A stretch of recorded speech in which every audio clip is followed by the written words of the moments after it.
Is competition more enjoyable? On sports, play, and fun. That ain't no way to have fun, son. Randy Newman. From the sober issues of individual achievement and economic productivity, we now turn, quite literally, to fun and games. Even if competition cannot be defended on the basis of its contribution to performance, proponents may insist that certain competitive encounters are enjoyable. Relatively few people profess to enjoy the frantic scramble for position, prestige, and profit that occurs in the workplace. The reference here is almost always to recreational pursuits. The defense of competition has shifted, so to speak, to the weekend. Competitive games obviously are different from the competition we find in most other realms of our lives. To live with the hope of immediate success and fear of immediate failure in an enterprise which has no significance beyond itself is a totally different thing from living permanently on the brink of that abyss into which competitive industry throws its failures. As John Harvey put it. Still, the fact that competition is so unpleasant, often the source of considerable anxiety, in other contexts is worth keeping in mind as we ponder the question posed by this chapter's title. The pressure to be a winner on the playing field is not totally different from its counterpart in the office, so we are entitled to a measure of skepticism as we consider the prospect of competing for enjoyment. In any case, there is no denying that this country's most popular recreational activities are structured so that one individual or team must triumph over the other. Sports, in particular, are competitive by definition, while, in practice, the extent of their competitiveness is such that George Leonard referred to our overblown, institutionalized, codified worship of winning. Just as competition is the salient characteristic of sport, so is sport, in turn, a prominent feature of American life. The vernacular of football and baseball has leached into the language. We take for granted the astonishing fact that results of various competitive games automatically qualify as news. Indeed, every daily newspaper and local television news program in the country reserves space or time to report on the results of these pastimes. Certain sporting events are among our most popular forms of entertainment, with the Super Bowl being watched in some 40 million households each year. Sociologist Harry Edwards once set out, rather playfully, to determine the relative impact of sports as opposed to politics. At the height of a hotly contested mayoral election in New York City, he stopped 150 passers-by and asked them, "Who is going to win?" 34 people named one of the candidates and most of the rest said, "The Mets." Even if the story is apocryphal, finally, it may be worth thinking seriously about the college administrator who once said he wanted a university that the football team could be proud of. The question of play. Except for the people who depend on them for their livelihood, sports, like all other forms of recreation, presumably exist for no other reason than to provide enjoyment. Thus we are led to ask whether competition truly represents the most enjoyable arrangement we can imagine in a recreational setting. Let us narrow the question by first considering the phenomenon of play, which might be thought of as enjoyment in its purest form. The next section will address the larger question of whether we need to compete to have fun.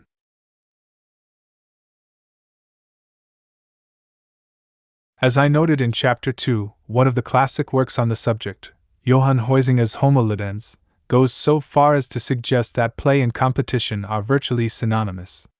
Other students of play, such as Roger Caillas and Jean Piaget, have treated competition as a kind of play, if not its prototype. I want to challenge not only Huizinga's extreme position but even the weaker claim that competition and play are compatible. To do so, it makes sense to begin by defining play. A review of the literature discloses considerable overlap, which is not to say consensus, among previous efforts. Huizinga, who goes on to argue that play is the touchstone of civilization itself, offers a rather broad definition. He proposes that play is a free activity standing quite consciously outside ordinary life as being not serious, but at the same time absorbing the player intensely and utterly, occurring within certain limits of space, time, and meaning, according to fixed rules. The critical part of this definition, I think, is the reference to freedom. Play must be chosen voluntarily, and it is chosen because it is pleasing. Other activities are commended to us because of their utility, their instrumental worth. Play, by contrast, is intrinsically gratifying, it is an end in itself. We do not play in order to master a particular skill or to perform well, although these may be adventitious results. The master aphorist G.K. Chesterton perfectly captured the spirit of play when he said, "If a thing is worth doing at all, it is worth doing badly." Results will not matter, in other words, if we love what we are doing for its own sake. That this idea seems peculiar, if not unnerving, to us is evidence of how little room our worldview makes for play. Play represents a process orientation, a concern for what one is doing in itself, as opposed to a product orientation, in which one's activity is justified by what it contributes to some other goal. Play, quite justifiably conceived as the opposite of work, has no goal other than itself. This is not to say that play cannot turn out to be useful, or cannot be encouraged for heuristic purposes. Adults, who are typically less process-oriented than children, often read serious business into children's play. It is seen as 1. An opportunity for the player to experiment with roles and cultural norms, develop the ego, and enhance a sense of personal competence. 2. An opportunity for the player to work through unconscious fears. 3. A diagnostic tool by which the psychotherapist can gain access to the child's inner life. And 4. A way to instill certain values in a child. The player, though, does not engage in play for these purposes, or for any purpose except to have fun.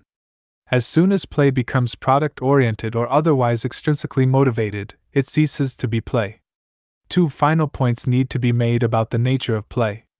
First, while we sometimes speak of play as relaxing, it tends not to be homeostatic, that is, motivated by a need to produce a state of rest or balance. On the contrary, the person at play delights in seeking out challenges and overcoming them. Second, while all human behavior is in some sense rule-governed, and while we can and do play within specific structures, the tendency of play to be free suggests that it is also more or less spontaneous. Thus, rules, while not precisely inimical to play, may frustrate its purest expression. An activity might be said to approximate play in inverse proportion to the extent to which it is rule-bound. Huizinga was probably not the first, and certainly not the last, to complain that, with the increasing systematization and regimentation of sport, something of the pure play quality is inevitably lost. The real play spirit is threatened with extinction. He wrote that in 1944, and books lamenting sport's fall from grace, as it were, are still being published regularly. The diminution of playfulness is often high on the list of grievances. It is said that our leisure activities no longer give us a break from the alienating qualities of the work we do. Instead, they have come to resemble that work. The chief reason our recreation is like our work is that it has become more competitive. But sports, by definition, have always been competitive. By virtue of this fact, sports never really qualified as play in the first place. Although it is not generally acknowledged, most definitions of play do seem to exclude competitive activities. First, competition is always highly rule-governed. If the participants do not mutually define themselves as opponents, rules are mostly irrelevant, writes Frank Weiner. To be precise, they are not always irrelevant in the absence of competition. We will see shortly that non-competitive games, too, can have rules.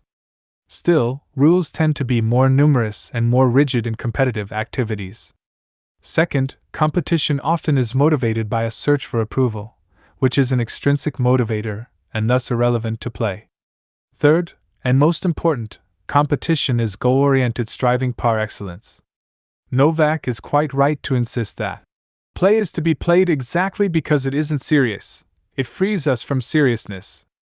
Competition, though, is very serious indeed, unavoidably so. Consider the following passage from Joseph Heller's novel Something Happened, in which a school gym teacher is complaining to the narrator about the behavior of the latter's son. "I tried to give him a will to win. He don't have one. He passes the basketball deliberately. He does it deliberately, Mr. Slocum, I swear he does. Like a joke. He throws it away, to some kid on the other team just to give him a chance to make some points or to surprise the kids on his own team. For a joke. That's some joke, isn't it? When he's ahead in one of the relay races, do you know what he does? He starts laughing. He does that. And then slows down and waits for the other guys to catch up. Can you imagine? The other kids on his team don't like that. That's no way to run a race, Mr. Slocum. Would you say that's a way to run a race? No. I shake my head and try to bury a smile. Good for you, kid, I want to cheer out loud. For I can visualize my boy clearly far out in front in one of his relay races, laughing that deep, reverberating, unrestrained laugh that sometimes erupts from him, staggering with merriment as he toils to keep going and motioning liberally for the other kids in the race to catch up so they can all laugh together and run alongside each other as they continue their game. After all, it is only a game. Contrast the whimsical, mischievous, other-affirming, spur-of-the-moment delight depicted here with the grim, determined athletes who memorize plays and practice to the point of exhaustion in order to beat an opposing team. Clearly, competition and play tug in two different directions. If you are trying to win, you are not engaged in true play. Several investigators have come to just this conclusion. M. J. Ellis, in his study of play, writes that feelings of power, trophies, or money for the winners are extrinsic to the process. To the degree that competition is sustained by extrinsic pressures, it is not play. In this sense, competition and play are antithetical. Similarly, Gunther Luschen remarks that the more sport is extrinsically rewarded, the more it tends to be work, the less it tends to be play. But we do not even need to point to the trophies and the money. The very experience of having beaten someone else is extrinsic to the process itself. The presence of this reward structure in competition disqualifies it as play. Here, too, is sociologist Harry Edwards. The bracketing off of play from the activities of daily life predisposes it to restriction within non-utilitarian bounds.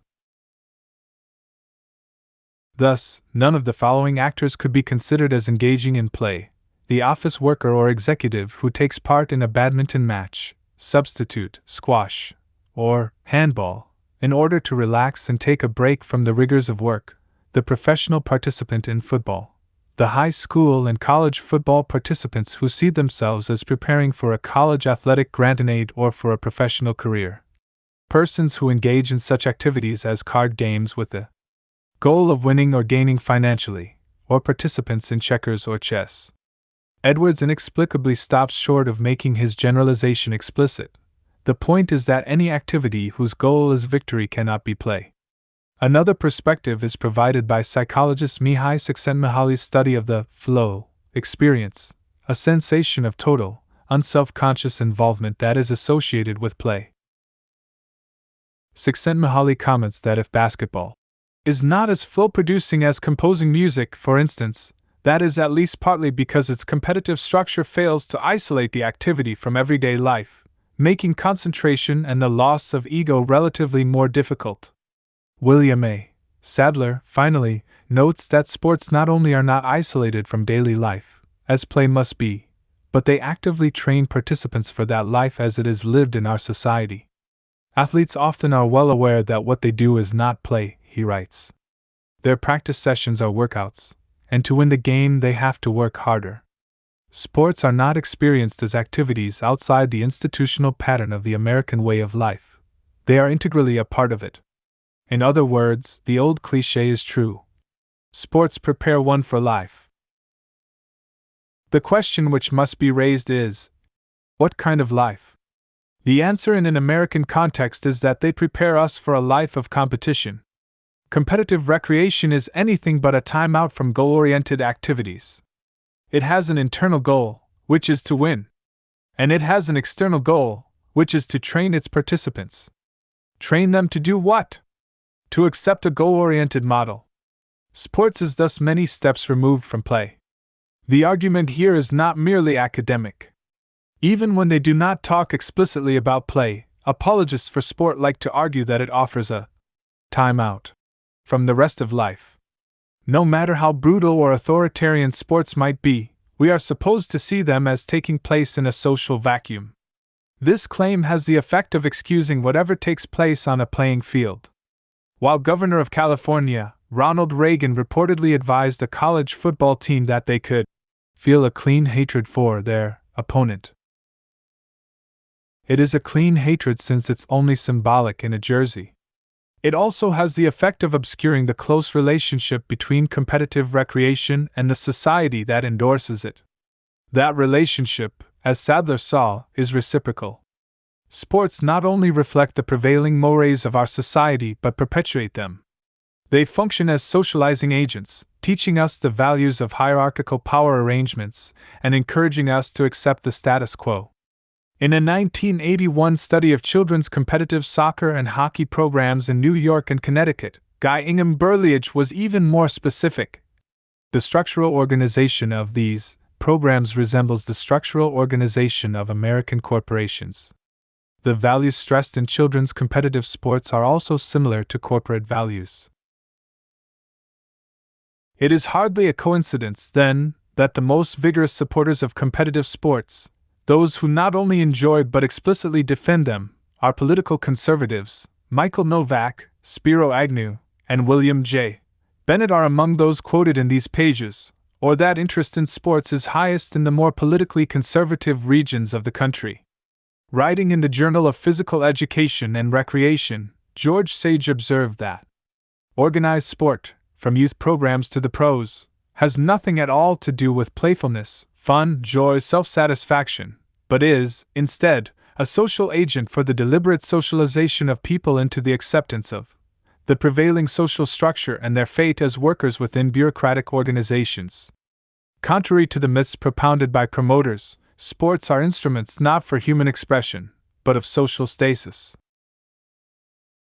Sport does not simply build character, in other words, it builds exactly the kind of character that is most useful for the social system.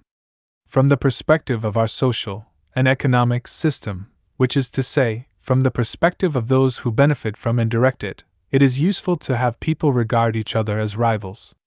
Sports serve the purpose nicely, and athletes are quite deliberately led to accept the value and naturalness of an adversarial relationship in place of solidarity and collective effort. If he is in a team sport, the athlete comes to see cooperation only as a means to victory, to see hostility and even aggression as legitimate, to accept conformity and authoritarianism. Participation in sports amounts to a kind of apprenticeship for life in contemporary America, or, as David Reisman put it, the road to the boardroom leads through the locker room. One of the least frequently noticed features of competition, and specifically of its product orientation, is the emphasis on quantification. In one sense, competition is obviously a process of ranking, who is best, second best, and so forth. But the information necessary to this process is itself numerical. There are exceptions. One can usually determine who crosses the finish line first just by watching, for example, but competition usually is wedded to specific measures of how much weight, how many baskets, how much money, and so on. Competition not only depends on attention to numbers, it shapes and reinforces that attention. By competing, we become increasingly reliant on quantification, adopting what one thinker calls a prosaic mentality. In the course of reducing things to what can be counted and measured, a phenomenon that obviously extends well beyond the playing field. Play, by contrast, is not concerned with quantifying because there is no performance to be quantified. Like the 7-year-old athlete who was asked how fast he had run and replied, "As fast as I could." The process-oriented individual gladly gives up precision, particularly precision in the service of determining who is best, in exchange for pure enjoyment. He who plays does not ask the score. In fact, there is no score to be kept. Within the confines of a competitive game, finally, there exists a phenomenon that could be called process competition.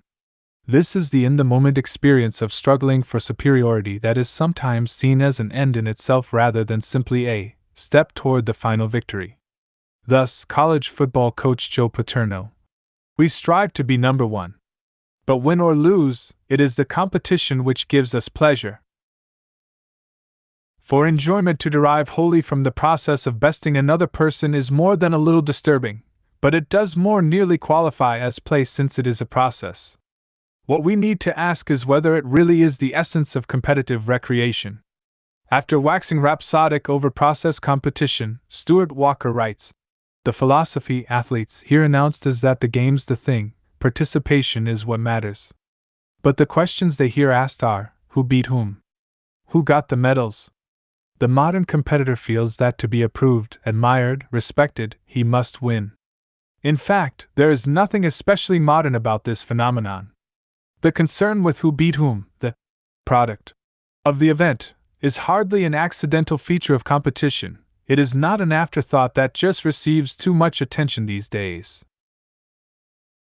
To structure an event as a competition is often to cause participants to struggle against each other in the moment, but it is first and foremost to designate a goal, victory.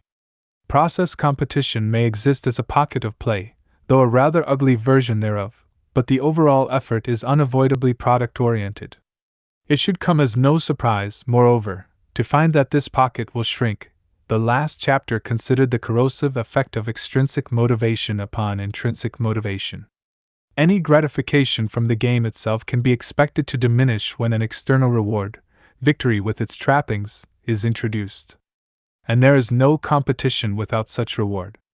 Overall, then, we must conclude that the pure pleasure of play excludes sports and all other competitive activities. Fun without competition. To have challenged the identification of competition with play is not to have proved that competitive recreation cannot be enjoyable.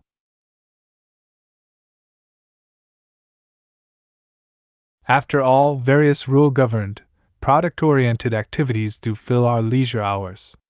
In particular, the popularity of sports does not seem to depend on whether they qualify as play. Enthusiasts of such competitive recreation often specify, and commend to us, its unique advantages, so these qualities bear close examination. They are as follows: exercise. The player improves his or her overall fitness, strength, and coordination. Teamwork.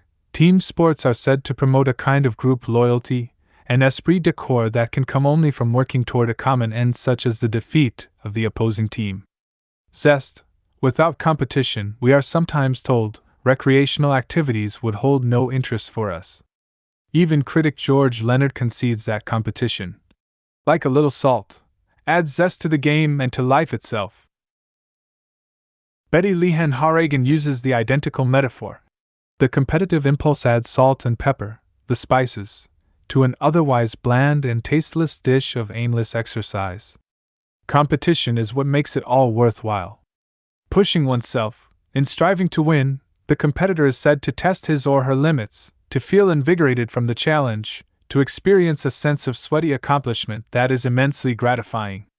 Strategy. Against an opponent, one has to think on one's feet as well as move them. To anticipate and counter the other's moves is to overcome an obstacle, which can be a lot of fun.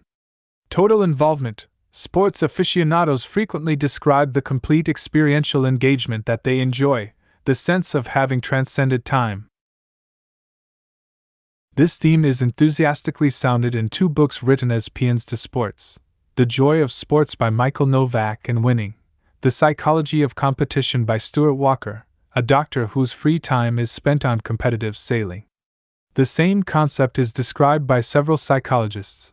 Abraham Maslow's peak experiences involve just such an unself-conscious immersion, while Robert J. Lifton calls this experiential transcendence, and Mihai Csikszentmihalyi, as we have already seen, refers to it as the flow experience. Existential affirmation. In sweeping, almost mystical language, several sports enthusiasts maintain that while competing one tastes perfection, asserts one's freedom, and triumphs over death. For Walker, the competitor enters a world of challenge, risk, and uncertainty and for a few moments recreates it in accordance with his own design. For Novak, the winner wrestles with being and non-being. Each time one enters a contest, one's unseen antagonist is death. It is the exercise of freedom against the darkness. One becomes, more than self, expressing the highest human cravings for perfection. For Gary Warner, competition is so valuable because every life needs moments of exaltation. And for A. Bartlett Jamati, former president of Yale University, winning has a joy and discreet purity to it that cannot be replaced by anything else. Thrill of victory. Some people, finally, report that beating someone else is an intrinsically, irreducibly satisfying experience. A careful analysis of these enjoyments reveals that none of them, except the last, actually requires competition. William Sadler put it well: we should not make the mistake of equating meeting a challenge with competition. There are many sports which can be exciting, can test the abilities and skills of individuals and groups, can bring harmony and happiness, can provide healthy exercise and an exhilarating change from the workaday world, can reunite persons with nature, can express the highest human values, which do not require competition. Let us take each advantage in turn. First, physical fitness obviously does not require competition, or even any rule-governed game. As the recent popularity of aerobics and other non-competitive approaches to exercise makes clear, one can get a fine workout without a win-slash-lose structure. Second, the camaraderie that results from teamwork is precisely the benefit of cooperative activity, whose very essence is working together for a common goal. Intergroup competition, the creation of a common enemy, a we versus they dynamic, is not necessary for group feeling, as I will show in Chapter 6.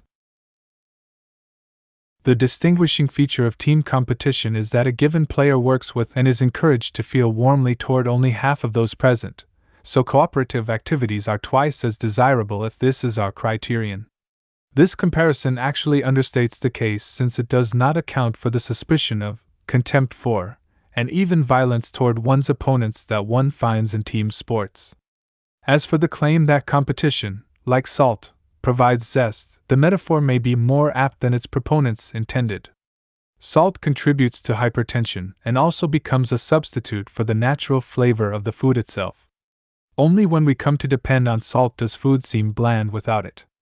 Similarly, competitive games create something very like an addiction, so that recreation without the possibility of victory becomes less exciting. It is not only work that is poisoned by the philosophy of competition, wrote Bertrand Russell. Leisure is poisoned just as much. The kind of leisure which is quiet and restoring to the nerves comes to be felt boring. Perhaps a better analogy is provided by the task of trying to interest a TV-dependent child in reading. Books quickly exhaust an attention span that has been attenuated by television.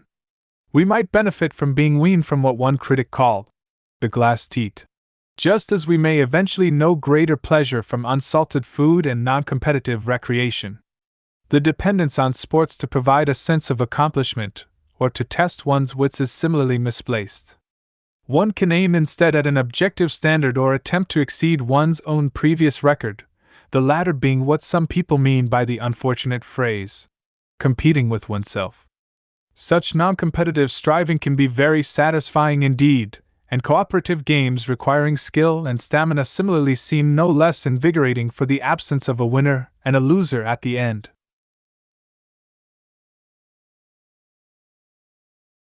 These games, as I will show shortly, often involve considerable strategy, proving that the obstacle to be overcome need not be another person. If large numbers of people defend competition because they want to be challenged, this cannot be surprising.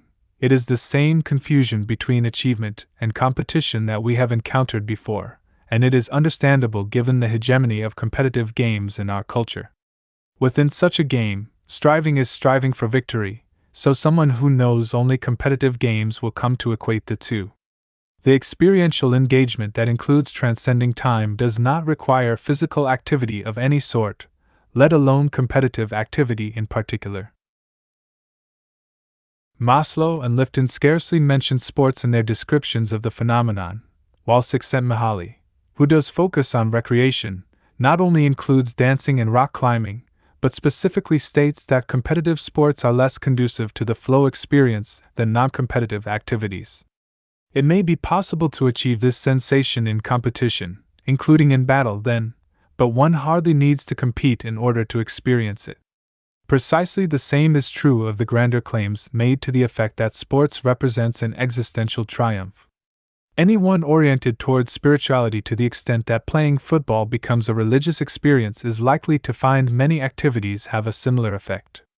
Rebelling against death and flexing one's freedom, meanwhile, were central themes for Albert Camus, but his attention was directed toward love and creation, and toward rebellion against injustice, as the means for living these things. Camus' later works reflect a special emphasis on the need to work with others and affirm their humanity as part of our own expression. This principle is reflected in the writings of such religious existentialists as Martin Buber and Gabriel Marcel, both of whom probably would have been appalled to hear competition cited as an example of affirmation and transcendence. This leaves only thrill of victory, the base justification that it feels good to prove oneself better than someone else, to succeed by making another player or team fail. In practice, it is difficult to isolate this rationale from the others. The gratification thought to result from competition itself can in many cases be traced to a feature that actually does not require competition at all.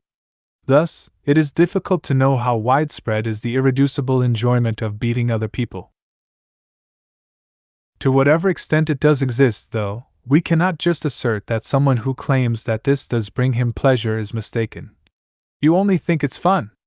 On the other hand, it is quite appropriate to explore the psychological dynamics of such enjoyment, and I will attempt this in the next chapter. For now, let me simply say that the pure pleasure of competitive triumph is first cousin to the pleasure of punching someone in a state of manic excitement. Perhaps the best we can do in either case is to insist that because of both its psychological origins and its consequences to all parties concerned, this is a pleasure we should not nurture and encourage. Both as individuals and as members of a society, we would do better to take our enjoyments from more constructive, or at least less destructive, pursuits. The free time activities we set up for ourselves and our children ought not to reflect and perpetuate our least admirable inclinations. The constituents of enjoyment that are used to argue for recreational competition actually do not, for the most part, require competition at all. We do not need to try to beat other people in order to have a good time. Why, then, are competitive games so popular? The first response is that the extent of their popularity may not be so great as we imagine, at least if participation is our standard of measure. Some people, of course, avoid or drop out of sports because of disabilities, other interests, an aversion to exercise, and so forth. But a huge proportion dislike such activities precisely because they are competitive.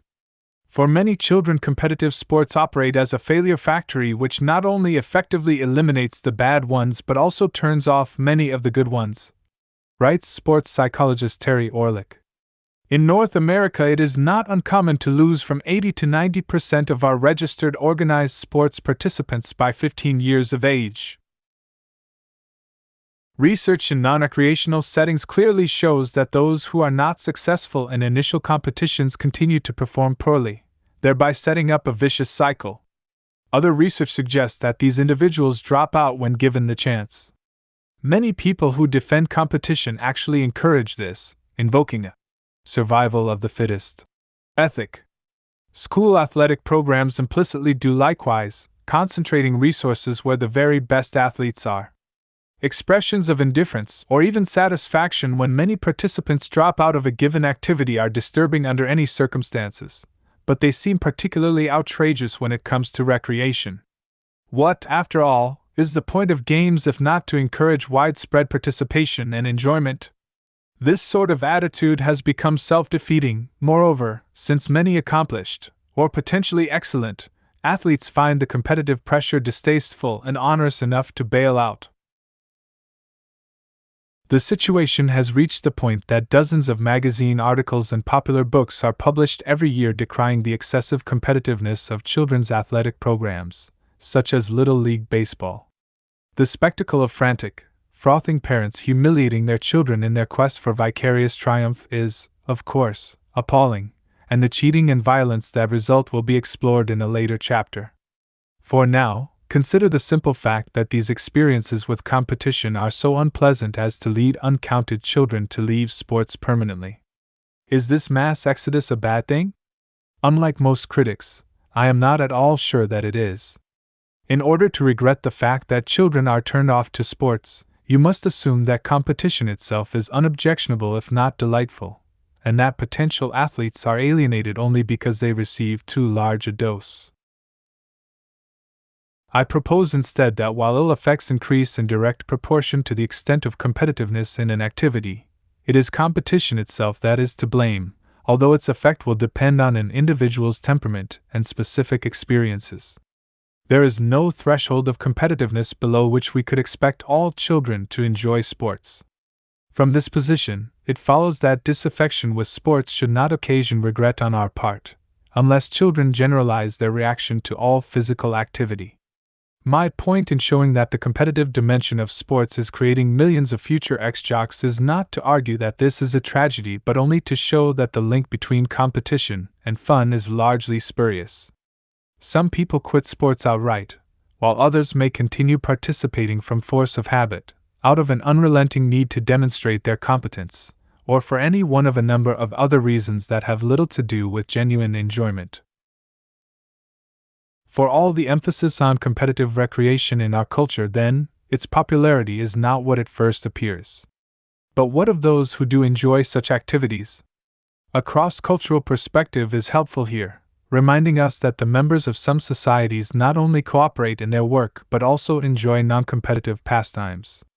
The unavoidable implication is that we are socialized to regard competition as an indispensable part of having a good time. We have been raised to associate recreation with the win-slash-lose model that pervades our society, to assume that having fun means someone has to wind up a loser. We enjoy what we have been brought up to enjoy. A child in our culture knows without thinking how he is supposed to have fun with his friends, play a game whose structure requires that not everyone can be successful. When he does not play, he goes to watch other people play such games. This socialization is so thorough that alternatives to competitive recreation are almost inconceivable to many of us. How can it be a game if no one wins? We ask, with genuine puzzlement, the same puzzlement occasioned by talk of cooperative education. In resisting competitive recreation, most liberal-minded writers have implicitly or explicitly suggested that we should place less emphasis on winning. We can stop keeping score, for example, and try to shift our focus from winning to having fun. Every young athlete should be judged only on his own or her own. Sports psychologists Thomas Tutko and William Bruns urge. They should not be measured in terms of how they do as compared to others. This amounts to suggesting that we be less intentionally competitive even within a structurally competitive environment. Like most reformist approaches to systemic problems, this recommendation is likely to be limited in its effectiveness. Where we are unable or unwilling to abandon competitive games, minimizing the importance of who wins and who loses does indeed make sense. But the usefulness of this approach depends on the kind of game involved. It is relatively easy to stop keeping score in golf, which consists of two or more people taking turns at independent pursuits, and then comparing their success at the end. A more interdependent competitive activity, however, makes this far more difficult, if not impossible. One simply cannot expect two tennis players to place their shots in such a position, provided they did possess the necessary skill, as to assist in the increased development of the opponent. This is simply not the reason for the sport as we know it today. The name of the game is win. It is not merely that tennis is structured so that only one player can win in the end, but that in each instant of play success consists in hitting the ball so that one's opponent is unable to return it. All team sports, as well as most competitive indoor games, e.g., chess, poker, are more like tennis than like golf. In such cases, well-meaning exhortations to be less competitive seem naive at best. To say we find competition enjoyable because we are socialized to do so is not merely to say that we teach our children to want to win, but that we offer them games where the whole point is to win. The only real alternative is non-competitive games, and children, as we saw earlier, generally prefer these games once they are exposed to them, an extraordinarily suggestive finding. But how are such games played? All games involve achieving a goal despite the presence of an obstacle. In football, for example, the goal is to move a ball from one point to another, and the obstacle is the other team. In non-competitive games, the obstacle is something intrinsic to the task itself rather than another person or persons. If coordinated effort is required to achieve the goal, then the game becomes not merely non-competitive but positively cooperative. Such coordination invariably involves the presence of rules. While competitive activities are particularly dependent on rules, and inflexible rules, at that, it is not the case that the only alternative to competition is the caucus race, described in Alice in Wonderland, in which participants began running when they liked, and left off when they liked. While such an activity more closely approximates pure play, non-competitive games are generally rule-governed. Thus, the presence of rules does not imply the presence of competition. Partly because they do have rules, non-competitive games can be at least as challenging as their competitive counterparts. They are also a good deal of fun, and, like the caucus race, can have the happy result that everybody has won and all must have prizes. Consider musical chairs, an American classic for small children. In this game, a prototype of artificial scarcity, X players scramble for X, 1 chairs when the music stops. Each round eliminates 1 player and 1 chair until finally one triumphant winner emerges. All of the other players have lost, and have been sitting on the sidelines for varying lengths of time, excluded from play. Terry Orlick proposes instead that when a chair is removed after each round, the players should try to find room on the chairs that remain, a task that becomes more difficult and more fun as the game progresses. The final result is a group of giggling children crowded onto a single chair. This is only one of hundreds of non-competitive games that Orlick has invented or discovered, and they have been collected in the Cooperative Sports and Games Book, 1978, and the Second Cooperative Sports and Games Book, 1982.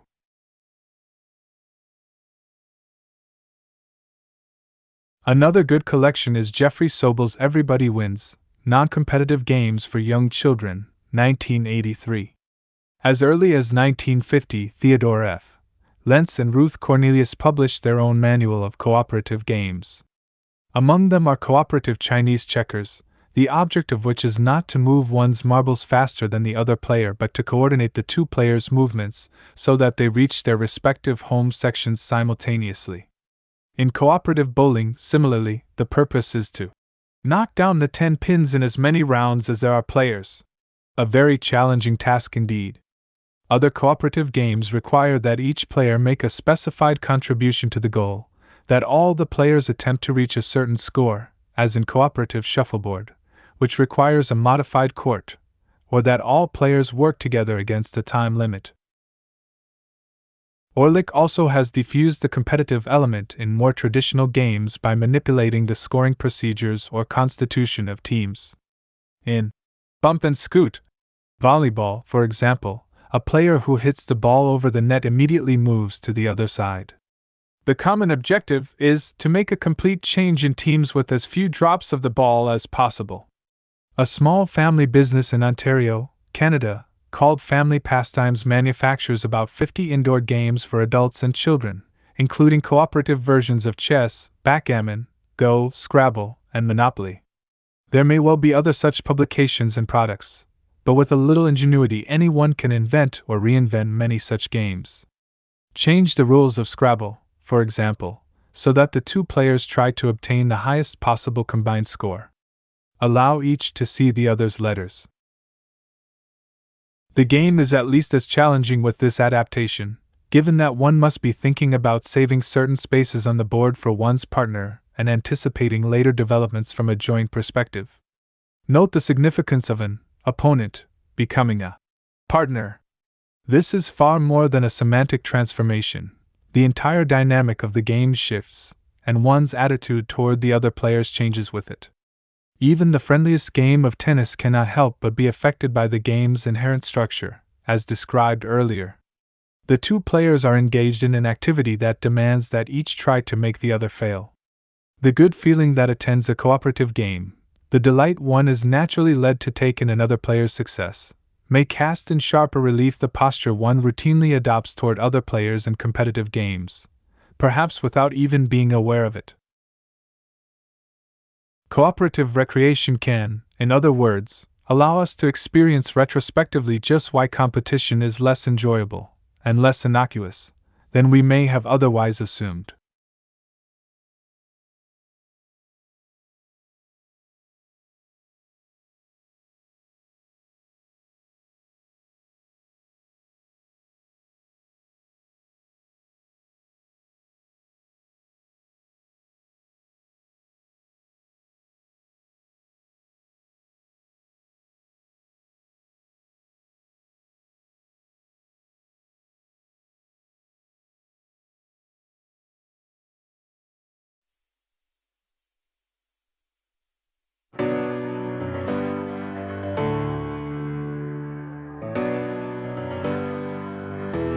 Imagine a public that thinks on its own. No more lies from the throne, no more minds overthrown. We don't choose our path through politics and fear. We let science and logic draw the future near. Imagine no war, no battles to fight, just hands reaching out, not fists in the night. Working together, no enemy lines, just solving our problems one solution at a time.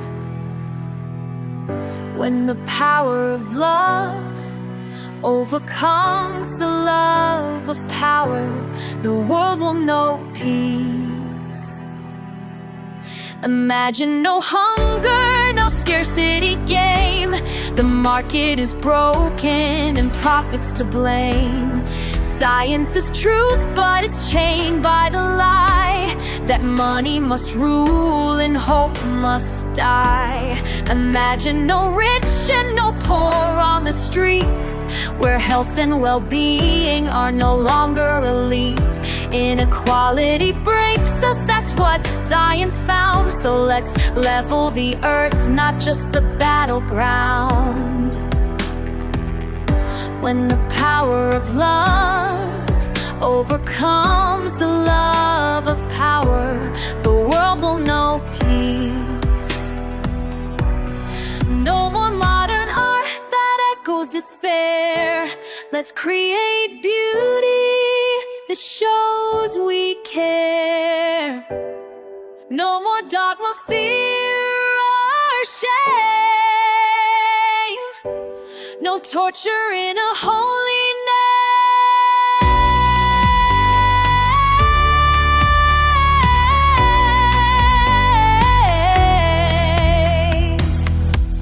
Imagine clean air, green ocean skies, but science to lead and truth that never dies. No poverty chains, no lives on the brink. Our problems are politics, they're technical, we think. When the power of love overcomes the love of power, the world will know peace.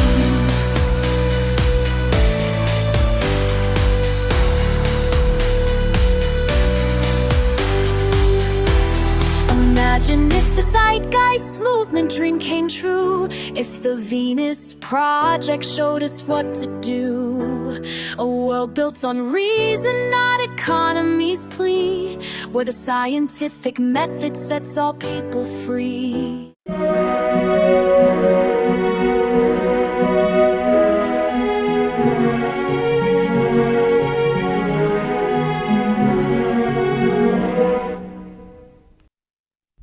When I was walking home from school, they asked me for my money. I said no. And all my friends ran home because they were scared he might punch them too.